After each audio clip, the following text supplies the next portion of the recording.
Ladies and gentlemen, welcome to this episode of the Horsemanship Journey podcast. My name's Shane Jacob, your host, and I thank you for taking your time to be here with me today. Today's episode is brought to you in part by Cowboy Cuffs. Elevate your style, elevate your life.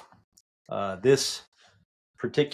name of this pretty cool shirt. I saw the material before it was made, and I didn't think I'd like it that much, but it turned out really nice with the shotgun cuffs, double cuff or French cuff with my cool brand M&S Extraordinary brand cuff link. The name of this shirt is called Rained on Hay. All right. Anyway, so today I was gonna talk about one of the four core beliefs that we use in stable living. And those four beliefs aren't just some random concepts. These four beliefs, number one, faith in God, two, faith in ourselves, three, personal responsibility, and four, communication, are actually what I believe will yield that if you just spend, these are massive subjects, but if you just spend your time on four subjects, on four principles alone, that these will have yield the biggest positive results in your life. Okay, so that's why. And communication is one of those. They're not in any specific order necessarily. You can put them in whatever you want, but communication is one of those. And so I want to talk just a little bit about communication, what it is, and how to begin. Inside of itself, communication is a massive subject. So let's just start to break that down a little bit. Why is it important and what does it mean? We'll talk a little bit about what horses it means to communicate with a horse and such. So what is communication? Okay. A lot of times we just think that communication, a lot of us can think that communication could just be just transferring or transmitting information. Okay, so just somebody just you putting a lot of words out there, you could call that communication. You could call writing and volumes and volumes of books, and you've created a whole bunch of communication. If your idea that communication is simply transmitting information, I like to believe, and I encourage you to take on the definition that communication is understanding. Okay. And it means understanding two things. It means that I understand you and that you understand me. My ability to communicate, or for you to understand my thoughts and feelings, and my thoughts and feelings, and my ability to understand your thoughts and feelings, and my ability to have you understand my thoughts and feelings, is basically the essence of communication. So it's a two-part deal. You understand me and I understand you. So that is the goal. The goal should be understanding. And so, why don't we understand? What's so hard about that, right? Well, sometimes it seems like it's a huge, huge deal. And there's so much that stands in the way. Really, when you think about why we don't understand each other, it's just like it's a miracle we can get anything done and understand anything ever. When two people, because we're so different, right? So it kind of goes like this. We're born with these amazing supercomputers, I call them, and they have their own DNA. They're unique only to them. Like even in the example of identical twins have different fingerprints. They have slightly different DNA, and then we also have totally different environments or life experiences. Those life experiences, so let's just look at it. We're born, we have our own individual computer, our own raw material, this thing called the brain, okay? No one else is the same. Second of all, No one out of all the millions of people that have been on this earth, that are on this earth, or will ever come to this earth, is going to have the same brain as you and is going to have the same life experience as you. No one. So as we're born with this raw material, this brain, okay, uh, everything that happens to us from the time before when we're in the womb to the time that we're come into this world to the time that we leave, we're getting input into our brain. And this combination of the DNA that was our brain to start with, what we began with, and our input is how we make meaning. And so what does make meaning even mean? Okay. What it means is that it's how we create thoughts. Okay. All the noise and all the chatter and everything that's going through our brain, that's where it comes from, is our DNA brain and the combined with the input that we've got. Okay. This gives us thoughts. Those thoughts is what making meaning means. So, I mean, so when I say something to you, it's a miracle you can even have any clue of what I'm even talking about because of this different place that you come from with your own experience and your own DNA. So, and then you add the difference of the sexes. It's like, oh my goodness. Now you're adding like another vastness of differences, and then add species. Okay, try to communicate with a horse and see how well that goes if you don't understand horses. So, um, um, we make meaning, or we have thoughts. Like I said, making meaning is having thoughts, and we do this consciously and unconsciously. There are thoughts and impulses of thought going through our brain, whether we're aware of it or not. Okay, and this is happening all the time. Um, so let's see. Let me take a look at my notes here. So why does this matter? Why is it important that, why is this one of the 4 core principles, and what does it mean to you? Why does it matter? Okay. It matters because if you commit to being a great communicator, and if you become a great communicator, or if you even improve the way that your ability to communicate, your ability to understand and to be understood, it will improve your ability to progress in everything that you do. Okay, in everything. You'll have stronger, deeper relationships. You'll have more efficiency in your goals and your projects and your vision. You'll elicit more cooperation.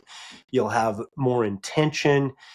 You'll be able to work with more intention. You'll have less stress. You'll surely have less frustration, and you'll end up with better results. And I think that's what we're all going for. That's why. If you don't have, with a horse, if you don't have good communication, one of the whys is you're going to get hurt probably. Okay. And it's just terrible. It's the same as with people with horses. Okay. It goes kind of like this. I try to communicate with the horse, and if I'm not intentional, if I don't understand how to communicate, what happens is the frustration. I get frustrated, the horse gets frustrated, and it escalates, and it gets bad and ugly and worse, and it's terrible. And I didn't get the result that I wanted, and your horse isn't happy, and it's a downhill from there. The horse is every bit as frustrated as me. He's like, I'm trying to do what you want. I have no idea what the hell you're even saying. And what you're asking me to do, and I've tried 90 things to try to get this to be okay with you, but there's something still wrong with you, that you don't seem to be pleased with me because you continue to add pressure to me. So I don't know what the deal is. On the other hand, you're over here. I don't know what's wrong with this stupid horse. He can't do anything and he won't listen. And you start putting your own thoughts and ideas about what this horse is thinking inside of his head. And then you get madder and he won't listen and he's stubborn and on and on and on it goes. And I see this so much. And plus we do it with people. We do it with ourselves and to our relationships and the people that we love the most too. So, um, the uh, um, most people haven't committed to be a total badass communicator. Okay. But most people don't commit to be, just kind of get by anyway because it's a lot easier and we don't need to. And that's kind of what our default brain does, is just like make it easy rather than difficult. This is worth it. Okay. So I hope that you do commit to be a badass communicator. Um, when the question is when is too much communication the problem? Okay. And the answer is never. Too much noise, we hear you like you're over communicating, or you might be oversharing. Okay. So, well, um, you may be asking somebody to understand something that's maybe inappropriate for them, or they may not, if they think that you're oversharing, you didn't understand them very well. Um, Too much communication, a lot of times, like you can have too many words, right? You can just have a lot of words, like I began with, like words and words and words and words and words and words, and there's no intent for you particularly to understand. Maybe I'm just making noise out of my mouth, and maybe that could be too much noise and too many words. But was it really too much understanding? Because I think not. Okay.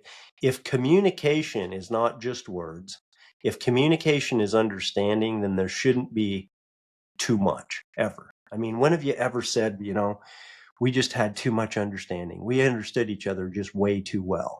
The thing of it is probably never be what we always say. How much do you say, oh, we had a misunderstanding? My feelings were hurt so bad, but it turned out to be a misunderstanding. We had a communication breakdown. We didn't have a communication solid and put together in too much clarity. I didn't understand way too well. That's the point. We're constantly saying, things like, we're aware that the lack of communication is a problem and it makes everything break down. But a lot of times we're not doing much about it. TMI, right? TMI. TMI is a case of I am not understanding who I'm giving information to. Okay, because I may have not have used the best judgment, or it may not have been appropriate, or they may not have wanted to understand what I have to some of the things that I want them to understand. Or did I actually want them to understand? I mean, was I even aware of what I was intending to communicate that they thought was too much information? Usually it's one thing or another, but neither one of those have to do with understanding each other. Is the result of understanding each other, or setting out with an intention to be understood and to understand. So if the goal is understanding, okay, how can I understand you? And how can I get you to understand me? And the thing about it is, not every communication is intended to be both ways. Okay, sometimes it's intended to be a one-way communication. So, for example, um, if I'm riding a horse down the street and a car comes whipping around the corner and going 90 right towards me, if I go, yeah, get out of the way, that communication of me going, yeah, get out of the way to the horse, whatever I did, if I kicked him in the belly or whopped him with a rein over his rear or whatever I did, that was not, at that moment, that was kind of a one-way communication. And I was communicating, do whatever is necessary right now to get out of this road. Okay, and I didn't take into consideration a lot right there of understanding how the horse was thinking and feeling at that moment. However, this is important. Had I not understood that horse to some degree, at some level, okay, and by the way, to the degree that I understood that horse and how he communicates would be how effective I was able to communicate to him to move out of the road. Which my ability to understand him to start with before the car came around the corner may have been the thing that either got us both killed or saved our lives. Okay. So the point is that in that moment, that communication was intended just for him, but the quality of that communication was based on my understanding before it even happened. Okay. And so let's apply that to people. How about the example of I'm going to give you instructions on how to do well on a math test. Okay. Now, this is not me making the test, and I don't care what you think about me. This is intended to you, for you, so that you go get a good grade on this test. Okay, so I'm going to tell you how to take the test and how to do good on it, and then you're going to go do good on it. But see, the same thing applies. This was intended, I didn't take too much into consideration right now about this is intended as a one-way communication. However, the quality of the communication and the way that you're able to understand it, if you're the one going to be taking the test, is going to be based on my understanding of you to be able to present you with the most effective way to take the test. If I don't know you or know where you're at or know what you'll understand or so on and so forth, I'm not going to be able to communicate that as well. So I'm coming back to this whole idea of understanding, and really it's understanding to begin with the other side of it, not you begin with who you're communicating to. Okay, so the paradox is that if I want to be understood, that the highest odds to increase the best chance that I have to be understood is to understand you. Okay. The let's see, there is check my notes here, make sure I'm not missing anything that's important in my notes about this, because I wanted to say that the more that I know you, the better I can formulate how to communicate to you, like I said, and how to present to you my volume, my body languages, and all the ways that I can communicate. Do I know it's a good time for you? Have you do I know it's a good time for you? Have I checked in with you? Do I even know that you have a willingness to understand me? Like I said before with the TMI, do we have an agreement? Do you know I want to communicate with you? The more I know about you, I can find out more about you if I listen more with my eyes and my ears, but listen with my eyes. Sometimes you can, it's also a good idea to see how people communicate and kind of mimic how they communicate to increase understanding. With horses, everything matters. Okay. With horses, they are so reactive that every time that you come into proximity, everything that you do matters. They're picking up on it. It's communicating something to them. Everything that you do, they're paying attention to. Okay. And so the thing about it is we're not really realizing it, but the same thing is happening with people. They're picking up and taking little clues on everything that we're doing. Okay. And that begins with how we feel, how we present, how we act, and so on. The, so how do we even communicate? How do we get this thing done? Okay. When we come in contact with another human being, how do I get you to understand me? How do I understand you? I talked a little bit about that, but then how do I get you to understand me? So we have these words, okay, and we have a vast choice of words to choose from. But then I don't know if you're going to understand my vocabulary, but having a good vocabulary is surely a good idea. We have all these words to choose from, okay? So we can choose our words, and then we can choose how to say them, how to arrange the words in a certain order so that people can take meaning or have thoughts about those words from the context of the words. In other words, how the words themselves were arranged, right? And then they can also make meaning by how I present them, right? My inflection, my volume, the way that I pronounce the words, right? How they come out. And so, of course, we know that through texting and email and writing and such, that the communication is just we're not going to have the understanding. Okay. We can have more understanding in less time when we use more of the senses, when we use hearing and seeing. Even if you touch somebody on the arm or put your arm around their back when you're having a communication, you're communicating something. You're going to have more understanding as you involve how many senses that you can involve in it.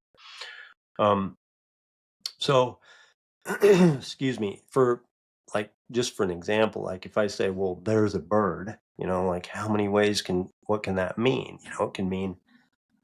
It can mean that I could be talking about an airplane, I could be talking about a bus, I could be talking about the tens of thousands of species of different birds that there are. I could be talking about somebody giving me the middle finger. It's like there's so many things that words mean, and so that's why if we're aware, okay, of how we go about this, it makes a huge difference.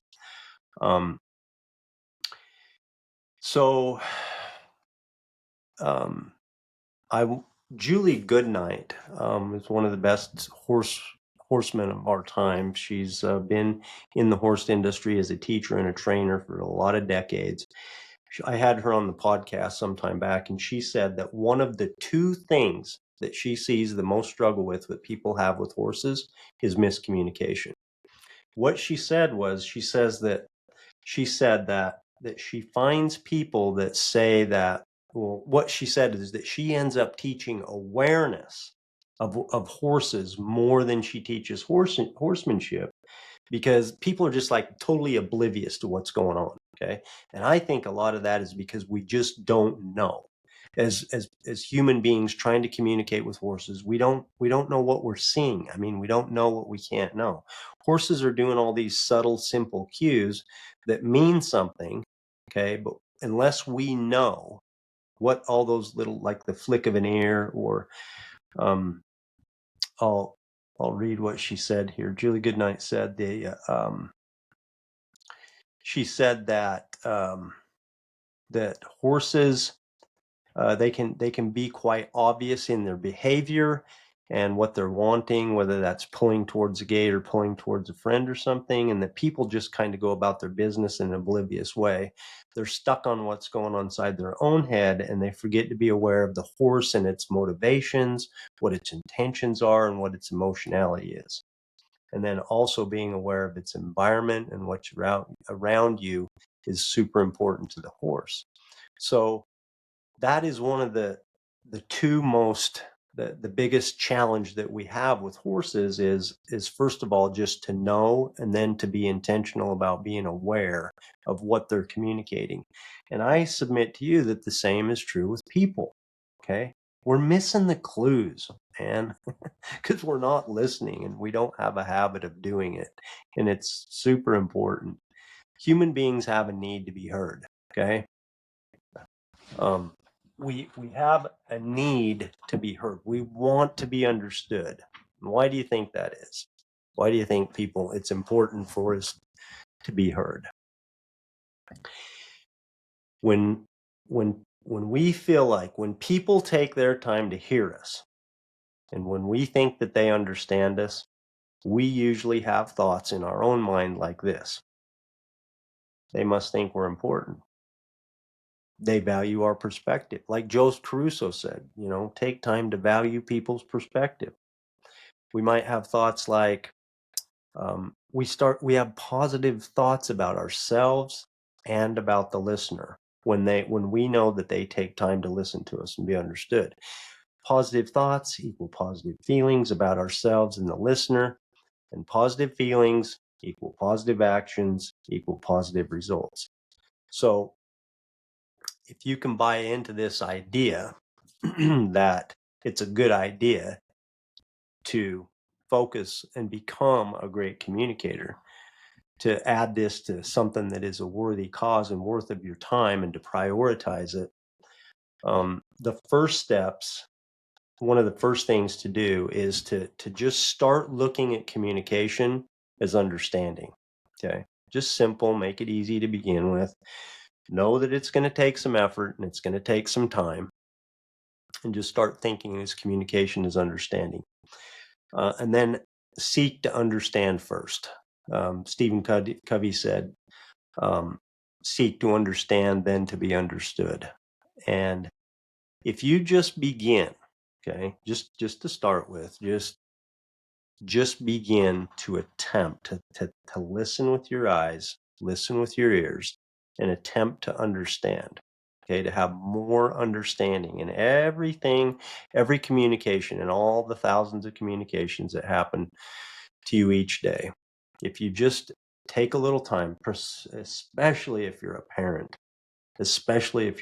and it doesn't matter who you are or what you're doing. It's really easy not to, right? We want people to hear what the hell we got going on, and it's pretty damn important to us that they do. And a lot of times, whether it's with kids or if it's people we love or it's people we work with or whoever it is, it's easy to neglect the other side of this, okay, or to put a lesser value on it. I'm just suggesting to increase the value intentionally of what people are trying to get you to understand. And if you do that, there's a lot more that goes into this communication principle. It's something that we really get into in stable living, and we really break down, and we have a lot of tools, and we'll talk more about this in some other episodes in the future. But if you just begin, okay, by looking at communication as understanding, knowing it's going to take some effort, and then just start listening and start seeking to understand first, just that alone will have a positive impact that you will be shocked and amazed. If you commit to that, it'll make a difference just with that. So begin with that. There's so much more to talk about, and we will do that. Oh, I wanted to touch on if you're a parent. I said that, but then I didn't finish my thought. If you're a parent, super, super, super important, because those kids are just like horses and just like people in that they're hearing everything, man. They're cluing in and honing in on everything we do. And if we're busy or sidetracked or don't have time right now or whatever, and we don't have a clear communication, or even if we need to put it on hold or do it, but if we don't take time to understand our kids, we're missing a huge opportunity. And it's probably going to result in something that we're not going to be happy with in the future. So I encourage you to begin with this step. We'll talk more about it in the future. Thank you again for joining us. Remember, you cannot fail if you don't ever stop chasing it.